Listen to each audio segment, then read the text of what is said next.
বিশালগড়ে শরীফ মিয়ার খুনের ঘটনায় জোরালো তদন্ত শুরু করেছে পুলিশ। খুনের ঘটনায় অভিযুক্ত ফায়াজ মিয়াকে নিয়ে ঘটনাস্থলে গেলেন পুলিশ কর্তারা। অভিযুক্ত ফায়াজ মিয়াকে দিয়ে খুনের ঘটনা পুনর্নির্মাণ করান তদন্তকারী পুলিশ কর্তা ডিসিএম প্রসেনজিৎ দাস। গত শনিবার বিশালগড় কড়ইমোড়া বাজারে প্রকাশ্যে দিনের বেলায় ছুরি মেরে নৃশংসভাবে খুন করা হয়েছিল তরতাজা যুবক শরীফ মিয়াকে। লোমহর্ষক এই খুনের ঘটনায় পুলিশের জালে উঠেছে ঘটনার মূল অভিযুক্ত ফায়েজ মিয়া।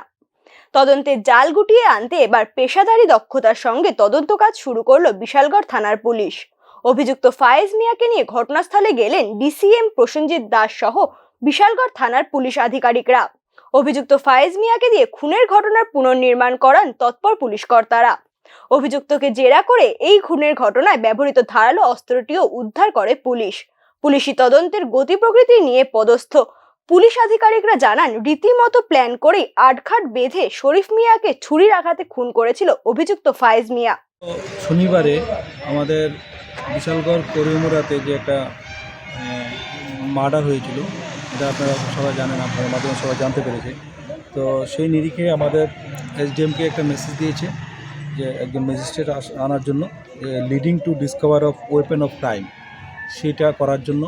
তো অ্যাকর্ডিংলি আমরা এসে থানাতে এসে আমি থানাতে আসার পরে আমরা সেই কনভিক্টেড আছে ওকে নিয়ে আমরা সেই জায়গাতে যাই যেখানে যে ঘটনাটা সে সংঘটিত করেছিল, উইথ আইয়ুব এবং কনসার্ন পুলিশ অফিসার এবং ভিকটিম সহ আমরা ওইখানটা যাই, জায়গাটা স্পটে যাই। গিয়ে সে কীভাবে কোথায় গিয়েছে, কোথা থেকে কীভাবে সে ঘটনাটা করেছে, ক্রাইমটা করেছে, সেটা পুরো বিভ্রান্ত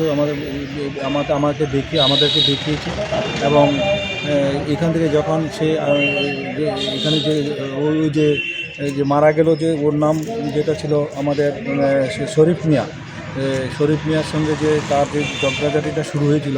খুনের ঘটনার বেশ কয়েকজন প্রত্যক্ষদর্শী রয়েছে বলেও জানান পুলিশ কর্তারা। বর্তমানে পুলিশ রিমান্ডে রয়েছে খুনের ঘটনায় অভিযুক্ত যুবক ফায়েজ মিয়া। প্রসঙ্গত, প্রকাশ্য দিনের বেলায় সংগঠিত শরীফ মিয়া হত্যাকাণ্ড নিয়ে গোটা বিশালগড়ে ব্যাপক চাঞ্চল্য ছড়িয়েছে। একটি তরতাজা যুবকের মৃত্যুর ঘটনায় দায়ী অভিযুক্তের কঠোর শাস্তি দাবি করেছেন স্থানীয় অংশের মানুষজন।